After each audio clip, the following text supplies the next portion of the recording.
Welcome friends. Today in this video on surveying we'll see about the methods of linear measurement.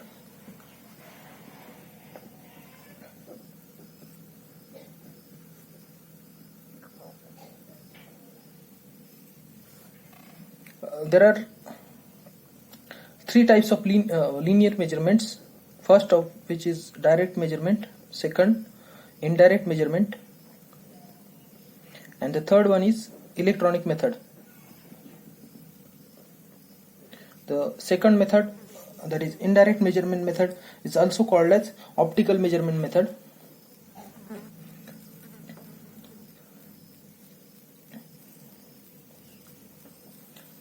We'll see these methods one by one. First we'll see direct method.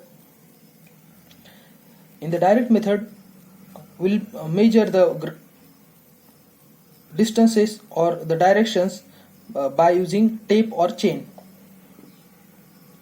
These methods are again subdivided into two types,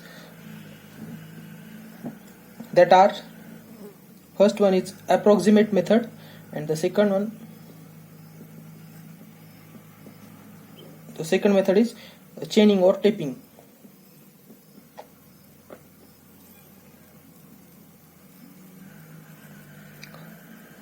These direct methods are subdivided based on the ground conditions and the importance of work.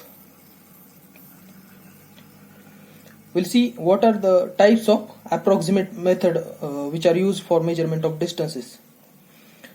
First one is by stepping or pacing method.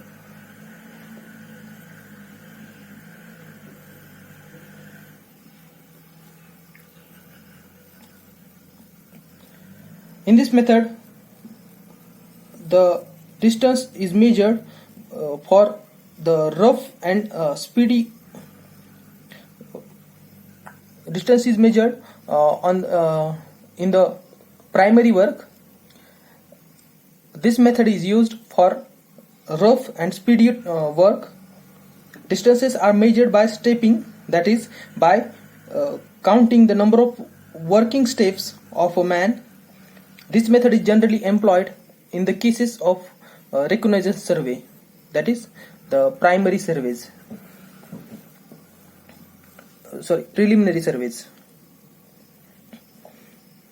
The next approximate method is by using paciometer.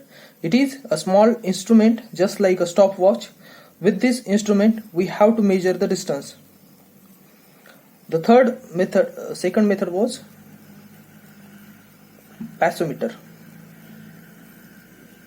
Third method, that is by speedometer.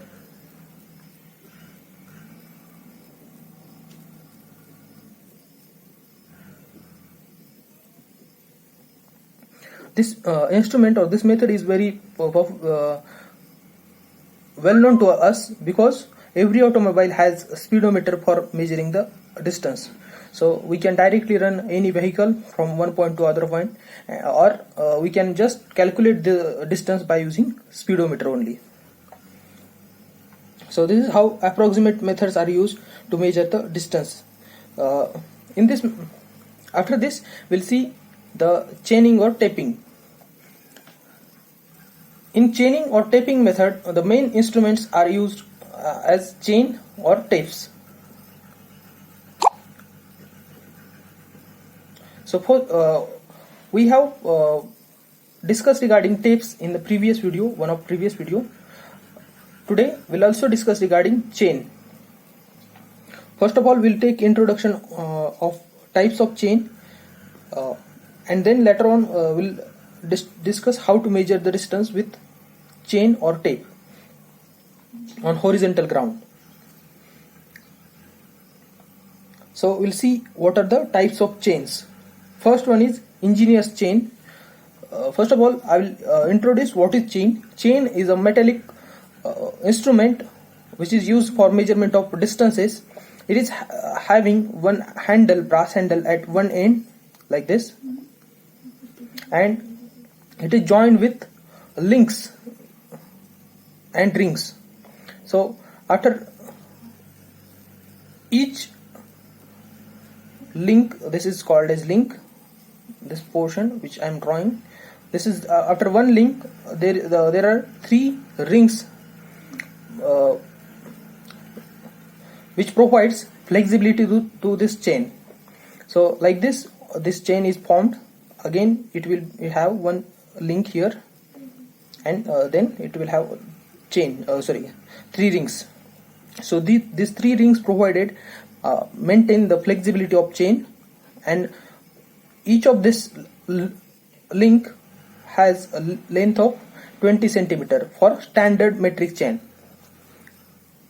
Okay, so it contains, this is a brass handle, these are the rings, this is link, again these are the links. It have one extra brass ring provided at interval of 1 meter, and it also had provided with one tally mark at 5 meter. That may be like this, brass tally mark is provided at the distance of 5 meter. So like this chain is there in the measurement. So now we'll see what are the types of chain. First is ingenious chain.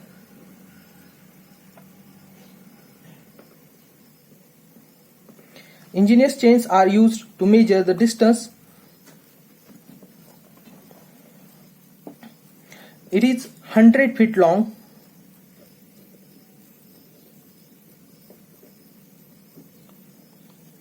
has 100 links, each link is 1 feet long.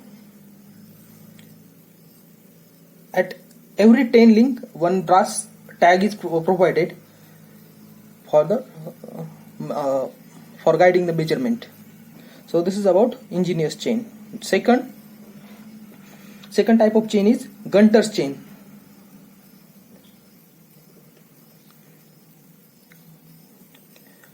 The chains are of 60 feet length and are divided into 100 links. Each link equals 0.66 feet. Third type of chain is revenue chain. It is 33 feet long. Essentially, it has 16 links. The next type of chain is metric chain.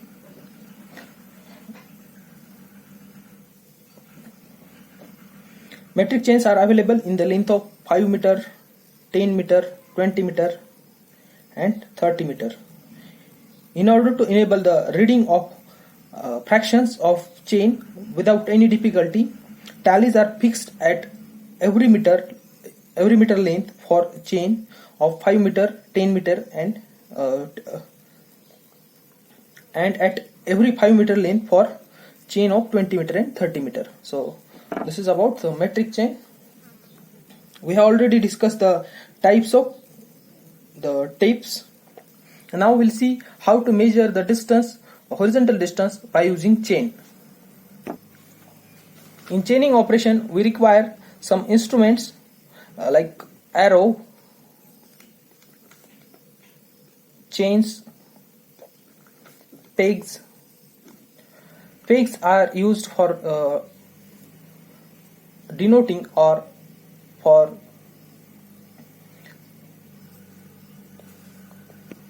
marking of main stations. So we'll see how this chaining procedure is done on the horizontal ground. In the chain operation of chaining, one person called leader holds the one end of chain, whereas the second end is held by the person named who will call the follower.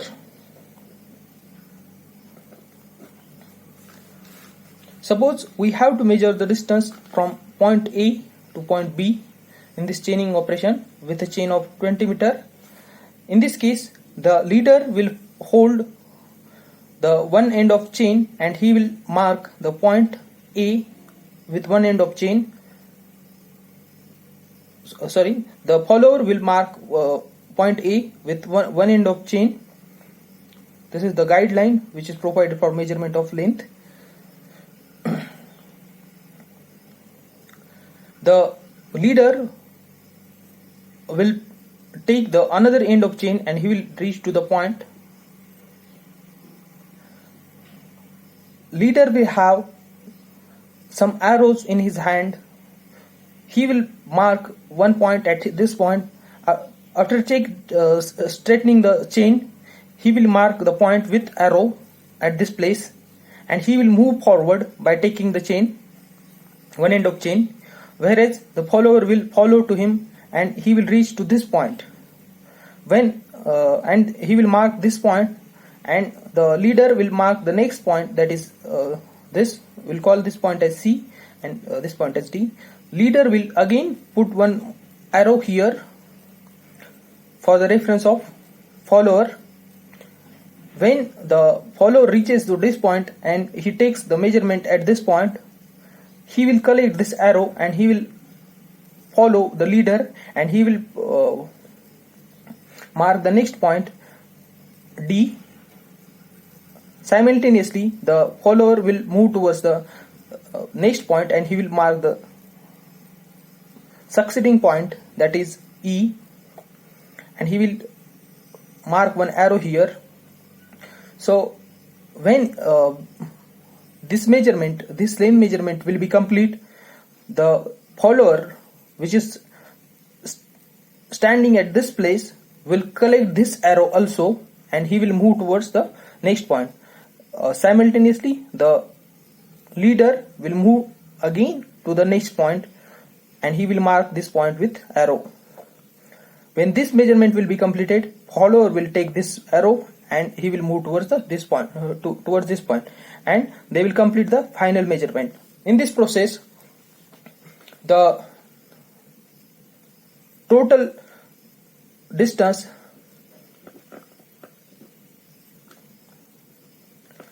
is calculated by knowing the number of arrows collected by follower plus number of arrows collected by follower into chain length plus the fractional chain length, if any. If this chain is not complete, means this length is not 20 meter, or if it is less than 20 meter, then we'll directly measure how much this distance is on the chain and we'll add this in the total count. So like this, the distance is measured in the chaining operation. So I'd revise what procedure these two person had followed. First of all, the person who is follower will stand at A and he will hold one end of chain. Meanwhile, the second person who is leader will mark C point on the line AD and he will, after the straightening of chain, and he will put one arrow at the point C. For taking next measurement, both the person standing at A will move to C and the person standing at C will move to the point D. When this person at D, person at C moves to D, the person at A will reach to point C, and he will take this arrow in his hand after taking measurement CD, and he will continue to move to point D, and the person who is leader will continue to move to point C.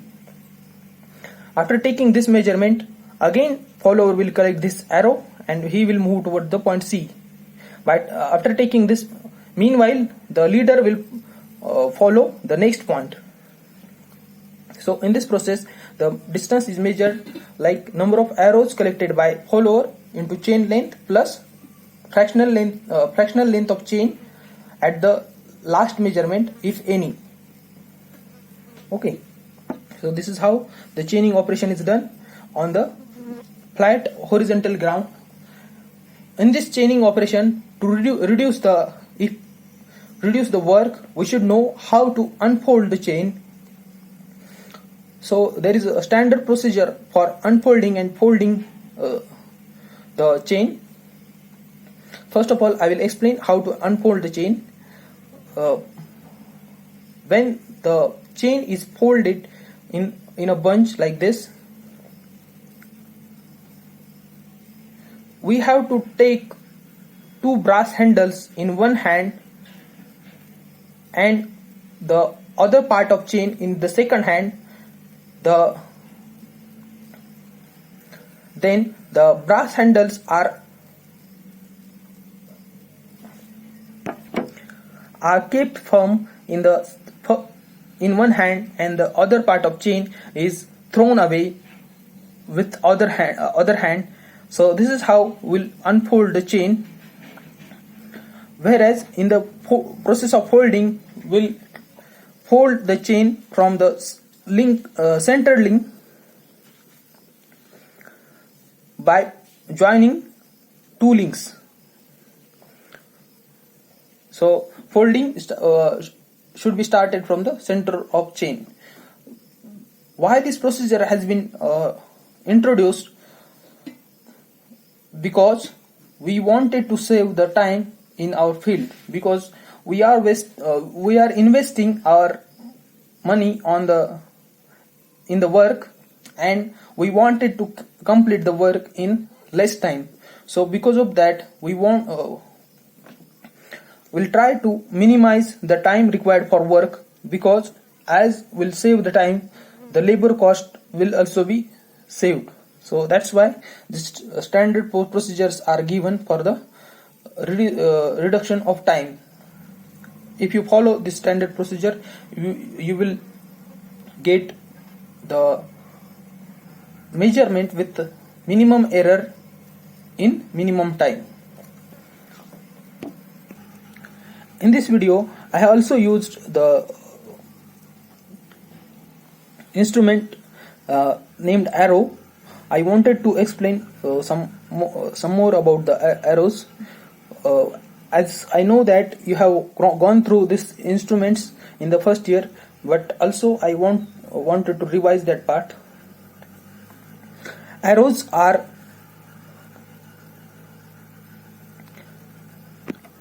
made up of taper steel wire of a diameter of 4 mm.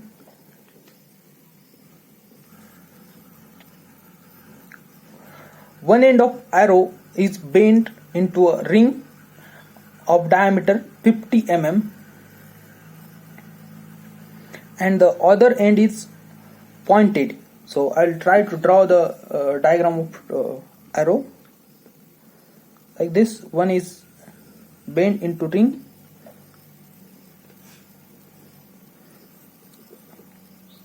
and the second end is pointed like this. So this is the diagram of arrow.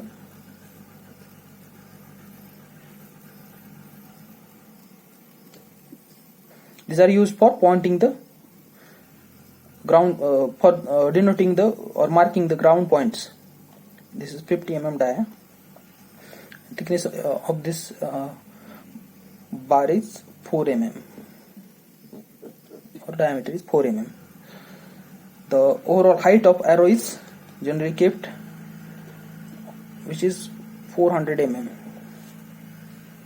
Okay, so this is how we'll measure the distance on horizontal ground, and I also explained about the approximate methods which are used for the measurement of distances.